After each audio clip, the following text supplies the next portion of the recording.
Salut à tous, aujourd'hui je reviens dans cette vidéo pour vous parler de mes favoris pour la rentrée.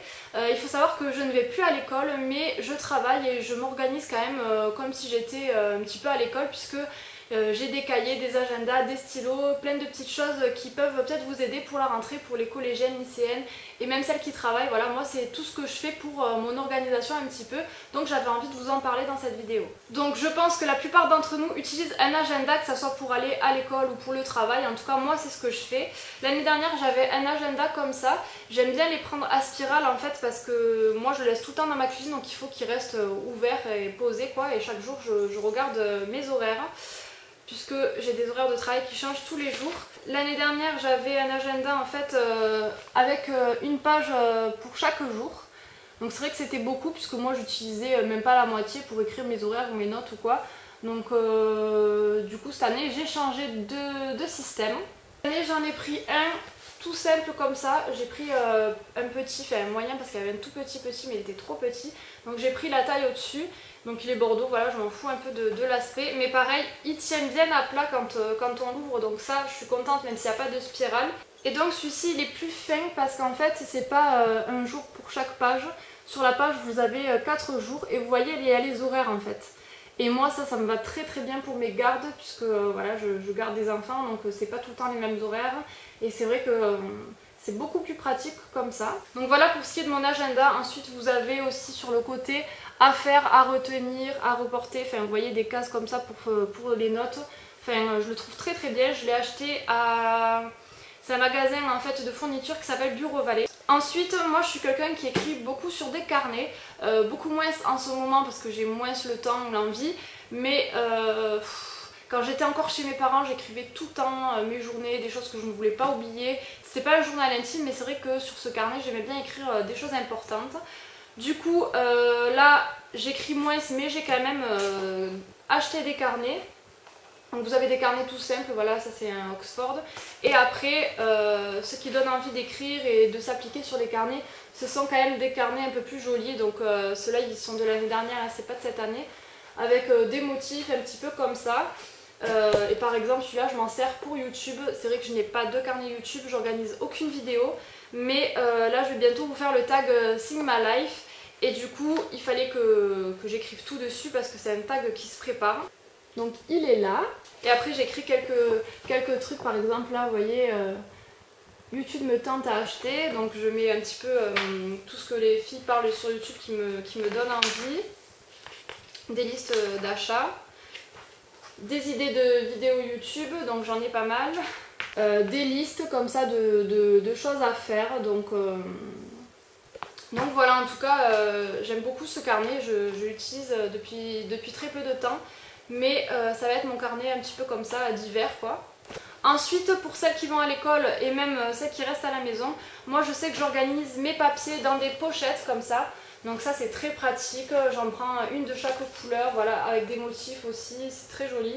Donc des pochettes à rabat, là-dedans je mets mes factures, ici des papiers importants pour la maison, mes papiers médicaux, enfin voilà, j'organise mes pochettes, j'écris sur le côté à quoi ça correspond et après j'ai tout rangé dans un...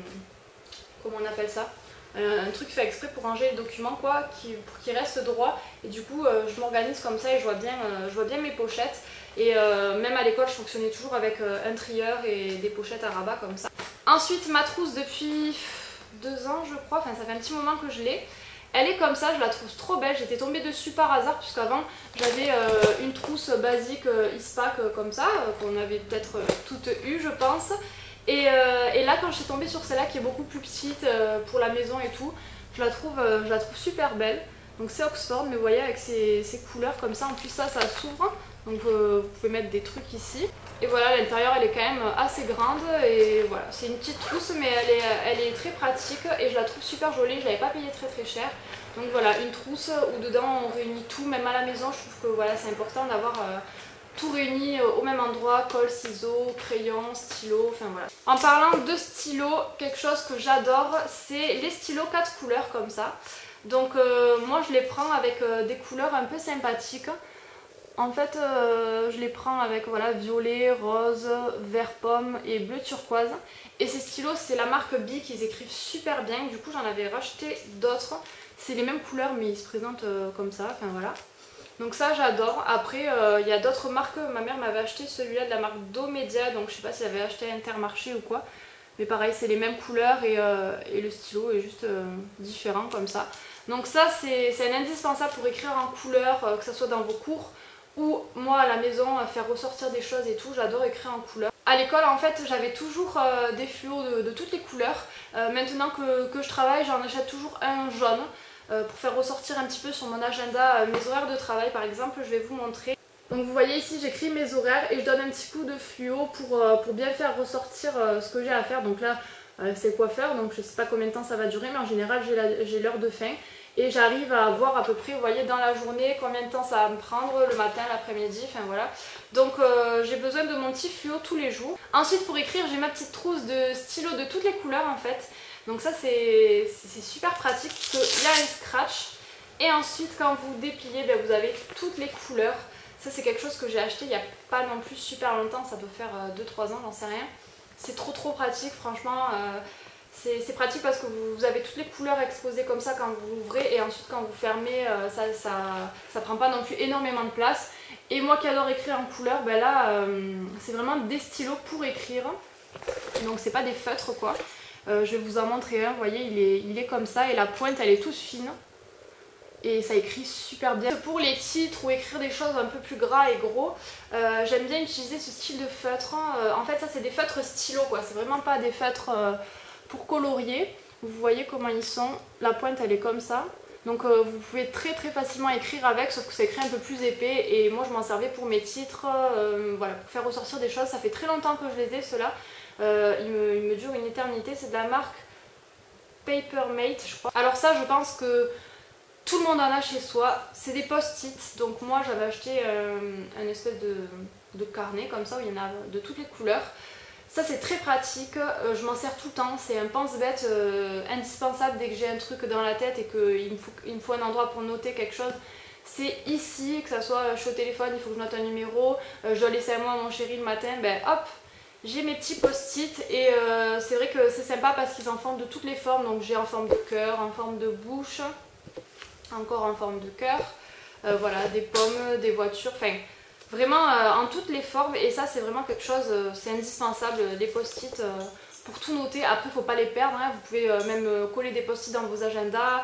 Enfin voilà, c'est des choses importantes de bien les glisser dans un endroit sûr parce que les post-it c'est des papiers qui volent donc on peut très vite les oublier dans un coin ou les jeter sans faire exprès. Pareil dans mes carnets et tout, j'aime bien m'organiser avec des petits post-it comme ça. Donc ça c'est pas des post-it où on peut trop écrire dessus, quoique au crayon papier ça peut rester mais bon c'est plus des petits marque-pages. Donc moi j'avais acheté ceux-là parce que bon ça fait règle en plus et vous en avez de toutes les couleurs. Donc voilà, c'est très pratique. Comme vous voyez dans mon carnet, je m'en suis mis ici et je sais à quoi ça correspond à chaque fois. Pareil à l'école comme à la maison, je pense qu'on peut utiliser tous des étiquettes en fait pour les cahiers. Donc voilà, quand vous avez rien écrit sur votre carnet, que vous voulez savoir à quoi ça correspond, on colle une étiquette dessus et vous en avez des sympas. Donc là c'est des cacharelles que j'ai depuis une éternité. Il m'en reste que 3 mais j'avais un paquet entier. Pareil des petites comme ça en forme de cœur que j'avais collées sur des classeurs, sur des cahiers. Enfin voilà, je trouve ça très sympa aussi d'avoir des étiquettes un petit peu originales. Ça c'est top aussi, c'est pour le scotch en fait. À la base j'avais un truc rond qui se ventousait sur le bureau et maintenant j'avais pris un truc comme ça en fait avec une élastique et en fait vous le mettez à votre main et c'est vrai que c'est prédécoupé et le scotch prédécoupé c'est trop pratique. Là j'en ai plus malheureusement. Donc je vais devoir en racheter. Ensuite je m'organise beaucoup avec des trombones. Donc là je les ai tous mis dans une boîte à tic-tac. Ça peut être une petite astuce hein, pour ranger vos trombones. Vous pouvez voir que j'en ai des gros, des petits, des colorés, enfin voilà, j'en ai de toutes les couleurs. Donc je les réunis tous là et ça c'est quand vous avez des documents, des choses et tout, c'est très pratique d'avoir des petits trombones comme ça, tout le monde devrait en avoir. Donc voilà, je voulais vous montrer aussi qu'il en existe en couleur et tout, donc pour s'organiser c'est beaucoup plus pratique. Vous remarquerez que j'adore les couleurs. Ensuite en termes de règles, ne faites pas attention, elle est dans un état, j'avais colorié avec, enfin j'avais fait des traits noirs avec. Mais une règle comme ça, Maped, c'est trop pratique parce que celle-ci elle se plie dans tous les sens. Et je l'avais achetée dès que c'était sorti, donc je vous dis elle date, je l'avais au collège ou au lycée, je sais plus. Donc voilà, elles sont trop pratiques ces règles et c'est vrai que pour moi c'est un indispensable parce que je peux la faire tomber, ça fait pas de bruit, je peux la tordre, ça se casse pas et je trouve que c'est une super invention. Je pense que tout le monde connaît, mais bon, j'avais quand même envie de vous montrer. Pour celles qui vont en cours, moi je m'organisais avec des fiches, donc en tout cas pour réviser le bac et tout, je me faisais pas mal de fiches que je mettais dans un petit classeur comme ça, donc il s'ouvre comme ça et vous mettez vos fiches à l'intérieur. C'est trop pratique, c'est quelque chose que je me suis toujours servi. Et du coup, comme maintenant j'ai plus besoin de faire de fiches vu que je vais plus à l'école, je m'en sers pour écrire mes recettes de cuisine à l'intérieur. En général, c'est vrai que mes recettes, soit j'ai des livres de recettes, soit je me sers d'une application Marmiton ou autre, je recherche sur internet ou quoi. Mais les recettes de ma mère, de mes amis ou des recettes que j'ai souvent l'habitude de faire, je les écris dans ce carnet. Donc vous voyez que je mets quand même le titre en rose, j'écris en bleu. Donc voilà, c'était mes favoris pour la rentrée. J'espère que ça vous aura aidé, que vous alliez à l'école ou au travail. Je pense que ça peut aider tout le monde, c'est pour ça que j'avais décidé de faire cette vidéo. Moi c'est ma façon de m'organiser, j'ai besoin de tous ces petits trucs, c'est vraiment mes indispensables. J'espère que ça vous aura plu et puis je vous dis à très vite dans une prochaine vidéo. Ciao!